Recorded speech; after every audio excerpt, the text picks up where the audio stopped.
मान के चलो, तो चारों की चारों सेक्शन बहुत इंपॉर्टेंट है प्री के लिए। देखो चैप्टर नंबर 9 क्या कहता है, मेंटेनेंस की बात करता है। सेक्शन 125 से काफ़ी बार क्वेश्चन आता है कि maintenance regarding wives, children and parent. कोई भी पर्सन जिसके पास सफिशिएंट मीन्स है फिर भी नेगलेक्ट कर रहा है, रिफ्यूज़ कर रहा है, क्या बोला मैं अपनी पत्नी को मेंटेन नहीं करूँगा, लेकिन पत्नी ऐसी होनी चाहिए जो खुद मेंटेन नहीं कर पा रही है अपने आप को। अगर पत्नी खुद मेंटेन कर पा रही है तो ज़रूरत नहीं है। लेजिटिमेट और इलेजिटिमेट माइनर चाइल्ड, चाहे मैरिड है या नहीं है, अगर वो खुद मेंटेन नहीं कर पा रहे हैं तो आप मेंटेनेंस प्रोवाइड करेंगे। लेजिटिमेट है, इलेजिटिमेट चाइल्ड है लेकिन मैरिड डॉटर नहीं होनी चाहिए जिसने मेजोरिटी अटेंड कर ली हो, ठीक है, वो बच्चा लेजिटिमेट है या इलेजिटिमेट चाइल्ड है, ड्यू टू फिजिकल और मेंटल एबनॉर्मलिटी या कोई इंजरी है, अपने आप को मेंटेन नहीं कर पा रहा और माँ बाप तो है ही हमेशा।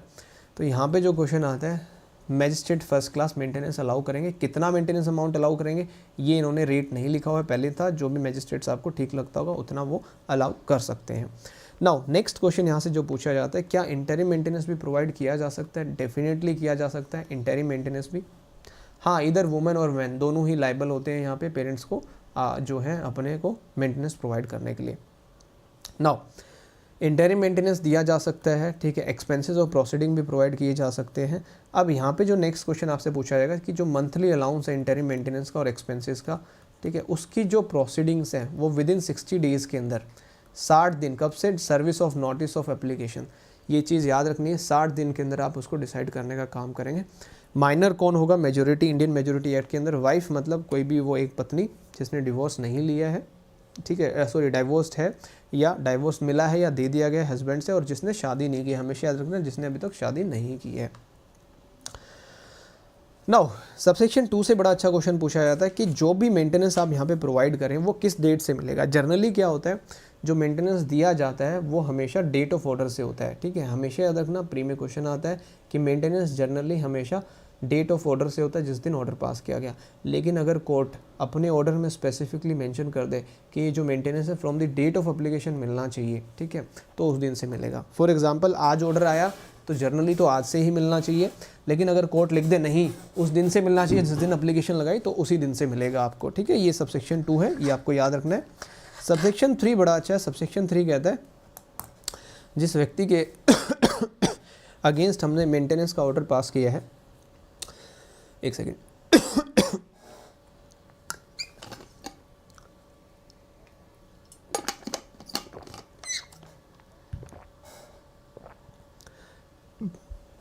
जिस व्यक्ति के अगेंस्ट हमने मेंटेनेंस का ऑर्डर पास किया है और वो मेंटेनेंस के ऑर्डर की रिगार्डिंग कंप्लाइंस नहीं कर रहा है, तो उसके रिगार्डिंग वारंट हम इशू कर सकते हैं उस अमाउंट को, जो ड्यू अमाउंट है उसको रिकवर करने के लिए।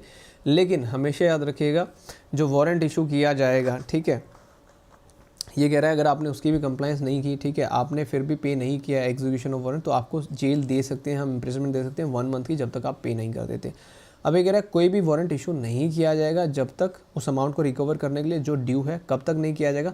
जब तक कि आप एप्लीकेशन ना लगाएं विद इन 1 ईयर, 1 साल के अंदर अंदर आपको एप्लीकेशन लगानी पड़ेगी। फॉर एग्जांपल आज आपके फेवर में ऑर्डर आया था, ठीक है, सामने वाले भाई साहब आपको पैसे नहीं दे रहे हैं, तो 1 साल के अंदर अंदर आप एप्लीकेशन लगा दीजिए कोर्ट में कि सर ये पैसे नहीं दे रहे हैं, तो कोर्ट वहाँ पे उसके अगेंस्ट एक वारंट इशू कर देगी, या तो पैसे दे दे या जेल की हवा खा ले।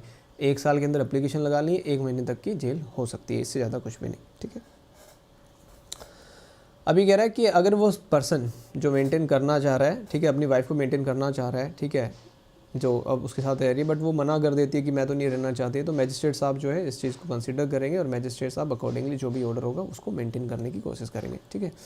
नाउ एक्सप्लेनेशन से क्वेश्चन आता है। एक्सप्लेनेशन कहती है कि जो हस्बैंड मैरिज कॉन्ट्रैक्ट कर रहा है किसी अदर वाइफ से या मिस्ट्रेस रख रहा है, ये एक ग्राउंड हो सकता है महिला का उसके साथ ना रहने का।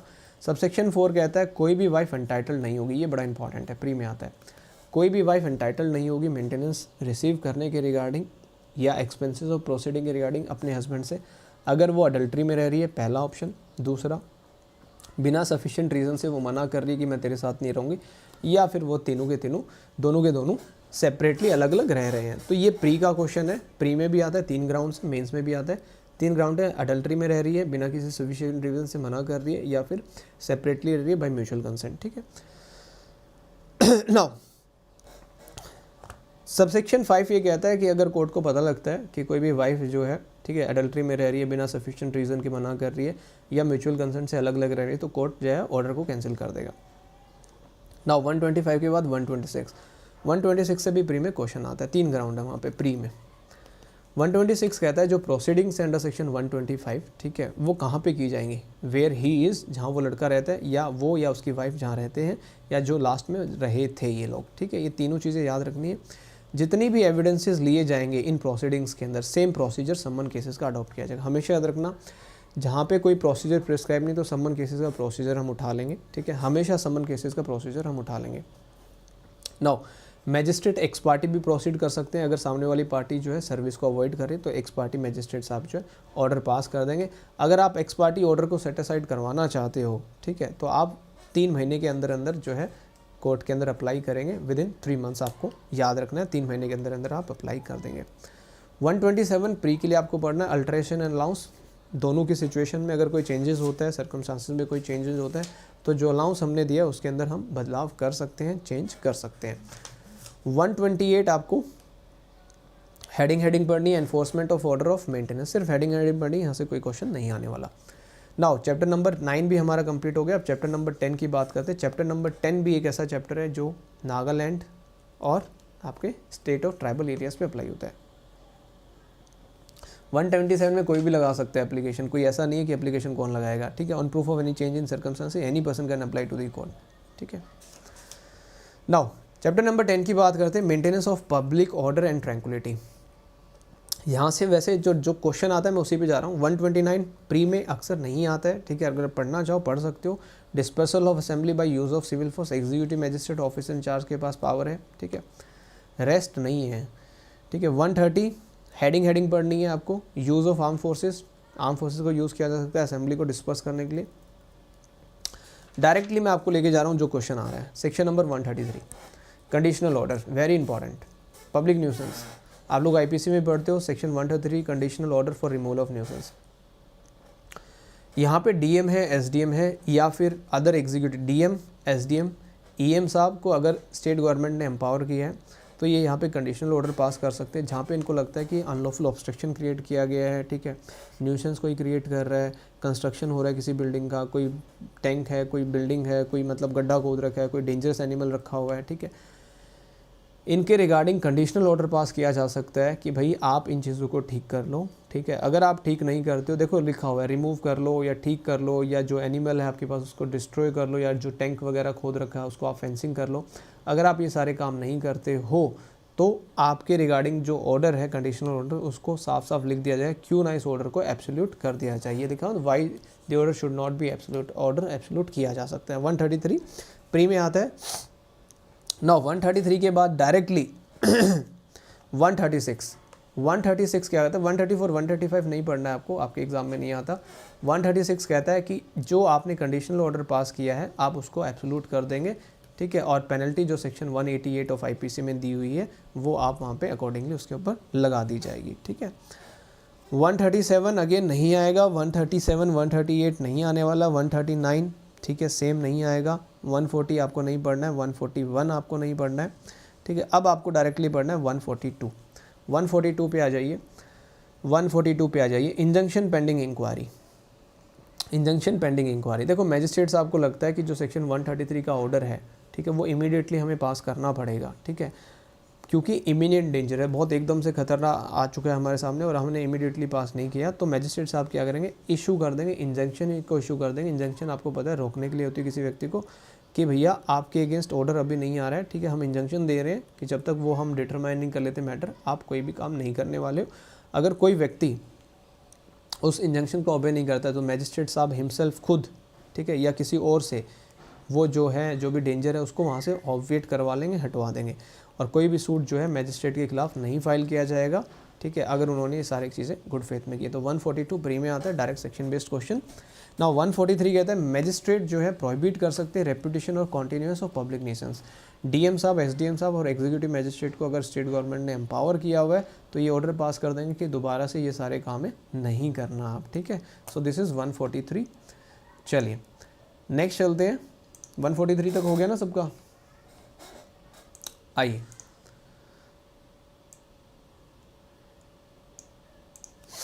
143 के बाद हमें पढ़ना है 144। ये अर्जेंट केस है, धारा 144 लगती रहती है, आप लोगों ने भी पढ़ा होगा, ठीक है। हमेशा प्री में आता है, हेडिंग बेस्ड भी आता है और मेंस में भी आता है। Power to issue order in urgent cases of nuisance, again DM, SDM और ईएम साहब को अगर स्टेट गवर्नमेंट ने एम्पावर किया है तो ये सारे के सारे, यस मधु लिम्बे वाला बहुत फेमस केस है इसके ऊपर, ठीक है। 144, देखो 144 के अंदर एक क्वेश्चन आता है, क्या 144 का ऑर्डर एक्स पार्टी पास किया जा सकता है? डेफिनेटली पास किया जा सकता है, याद रखिएगा यही प्री में आएगा। और जो भी ऑर्डर यहाँ पे पास किया जाएगा वो सिर्फ और सिर्फ 2 महीने के लिए होगा, 2 महीने से ज़्यादा के लिए एक्सटेंड नहीं होगा ये वाला ऑर्डर, सबसेक्शन 4 वाला। लेकिन स्टेट गवर्नमेंट चाहे तो फर्दर एक्सटेंड कर सकती है, further period not exceeding 6 months तक इसको फर्दर एक्सटेंड कर सकती है, जनरली 2 मंथ्स तक, लेकिन स्टेट गवर्नमेंट चाहे तो इसको फर्दर एक्सटेंड कर सकती है 6 मंथ्स तक, ठीक है। ये प्री का क्वेश्चन है, आपको ये याद रखना है। इसके साथ में सेक्शन 144A अगेन प्री में आता है, ये बात करता है कि भाई आप आर्म्स वगैरह कैरी नहीं करेंगे, प्रोसेशन वगैरह जब निकाल रहे हैं, ठीक है, जुलूस वगैरह निकाल रहे हैं तो आर्म्स वगैरह कैरी नहीं करेंगे 6 मंथ्स मैक्सिमम संदीप, ठीक है। 6 मंथ्स के लिए further period not exceeding 6 months from the date of such order, ठीक है, 6 महीने तक मैक्सिमम। नाउ 144A प्री में आता है, ठीक है। 144A क्या कहता है, आप हथियार वगैरह लेके नहीं प्रोसेशन निकालेंगे, यहाँ पे सिर्फ डीएम साहब ऑथराइज्ड है और यहाँ पे डीएम साहब जो है ऑर्डर पास करेंगे। यहाँ पे state of Karnataka versus Praveen Togadia वाला जो केस है बड़ा इंपॉर्टेंट है, यहाँ पे जो ऑर्डर पास किया जाएगा वो 3 महीने तक वैलिड रहेगा आपका, यही आपके लिए एग्जाम के लिए इंपॉर्टेंट है, 3 मंथ्स तक के लिए।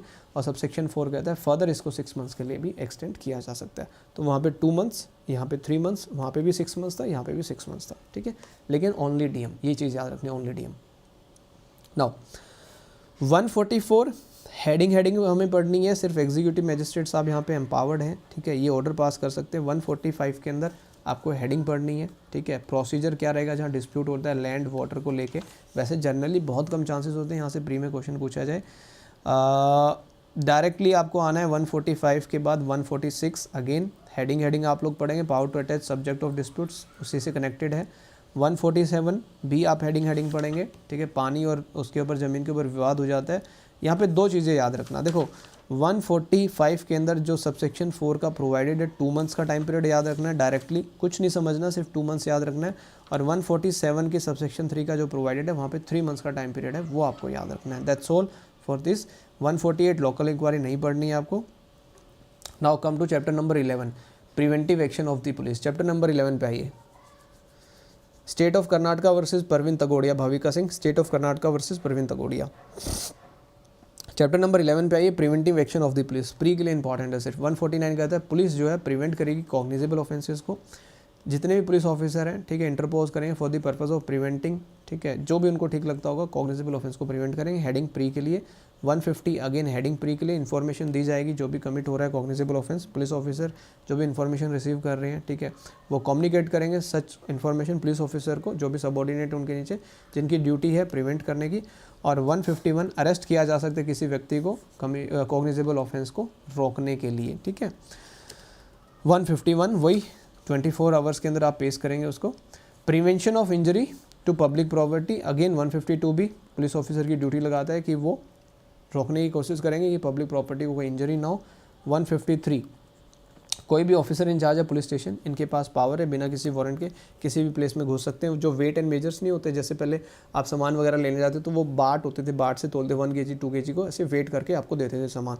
तो 153 उसी चीज़ के बारे में बात करता है कि आप इंस्पेक्ट कर सकते हो वेट एंड मेजर को और इंस्ट्रूमेंट वगैरह जो भी है। सो इसी के साथ हमारा चैप्टर नंबर 11 भी कंप्लीट हुआ। और एक बार जोर से बता दीजिए हाउस दी जोश राइट नाउ, जोर से कमेंट करके बता दो हाउस दी जोश। तुम्हारा जोश आई होगा तो मेरा भी जोश आई होगा, क्योंकि अब इसके बाद जो है खतरनाक वाले हमारे जो चैप्टर स्टार्ट होने जा रहे हैं। जल्दी से कमेंट करके बता दीजिए हाउस दी जोश। 12:30 हो गए हैं, 9:30, 10:30, 11:30, 12:30, 3 घंटे हो गए हैं हमें, ठीक है। अब एक बार रिपीट करते हैं, चैप्टर नंबर 11 तक हम कर चुके हैं, फटाफट रिपीट करते हैं, रिवीजन करते हैं। देखो चैप्टर नंबर 1 में हमने क्या पढ़ा, चैप्टर नंबर 1 में हमने पढ़ा प्रिलिमिनरी सेक्शन 1 से लेके 5 तक, साथ साथ में कमेंट करते चलना। चैप्टर नंबर 1 में हमने प्रिलिमिनरी पढ़ा सेक्शन नंबर 1 से लेके 5 तक। चैप्टर नंबर 2 में हमने पढ़ा कॉन्स्टिट्यूशन ऑफ क्रिमिनल कोर्ट्स क्या होगा और उसके ऑफिसर्स कौन होंगे। चैप्टर नंबर सेक्शन नंबर 6 से लेके 25A तक हमने पढ़ा। और चैप्टर नंबर 3 हमने पढ़ा पावर्स क्या होंगी कोर्ट की, सेक्शन नंबर 26 से स्टार्ट किया और 35 पे हमने खत्म किया। और फिर हमने पढ़ा चैप्टर नंबर 4। चैप्टर नंबर 4 में हमने बात की कि पावर क्या होंगी सुपीरियर ऑफिसर्स की, ठीक है। और एड क्या करनी मैजिस्ट्रेट, सेक्शन 36 से लेके 40 तक हमने पढ़ा। और फिर हमने पढ़ा चैप्टर नंबर 5 जिसमें हमने पढ़ा अरेस्ट ऑफ पर्सन, सेक्शन 41 से लेके 60A तक हम वहाँ पे गए। अरेस्ट करने के बाद हमने चैप्टर नंबर 6 हमने पढ़ा प्रोसेस क्या होगी कंपेल करने की, जिसके अंदर हमने सम्मन पढ़े, वारंट पढ़े, प्रोक्लेमेशन पढ़ी और अदर रूल्स पढ़े। 61 से लेके हम डायरेक्टली 90A तक गए हैं, 90 तक गए हैं। और चैप्टर नंबर 7 में हमने पढ़ा कि भैया आदमी तो प्रोड्यूस कर लिया, अब आदमी के जो सामान समून उसको प्रोड्यूस करने की बात करें तो चैप्टर 7 कहता है production of things and documents, जिसको हमने सेक्शन नंबर 91 से पढ़ के 105 तक समअप किया। और चैप्टर नंबर 7A हमने हेडिंग पढ़ी क्योंकि 105A से लेके 105L तक हमारे एग्जाम में नहीं आता है। उसके बाद हमने चैप्टर नंबर 8 पढ़ा, चैप्टर 8 कहता है security for piece and security for good behaviour, जो हमने 106 से लेके 124 तक पढ़ा। और चैप्टर नंबर 9 हमने पढ़ा मेंटेनेंस का, जो 125 से लेके 128 तक की बात करता है। और चैप्टर नंबर 10 हमने पढ़ा maintenance of public order and tranquillity, जिसके अंदर हमने 129 से स्टार्ट करके 148 तक पढ़ा। और लास्ट चैप्टर जो था हमारा चैप्टर नंबर 11 वो बात करता है preventive action of the police, जो 149 से लेके 153 तक पढ़ा। और अब हम पढ़ने वाले हैं चैप्टर नंबर 12 सेक्शन 154 से लेके 176 तक। लेकिन इससे पहले आपको 5 मिनट का ब्रेक मिले।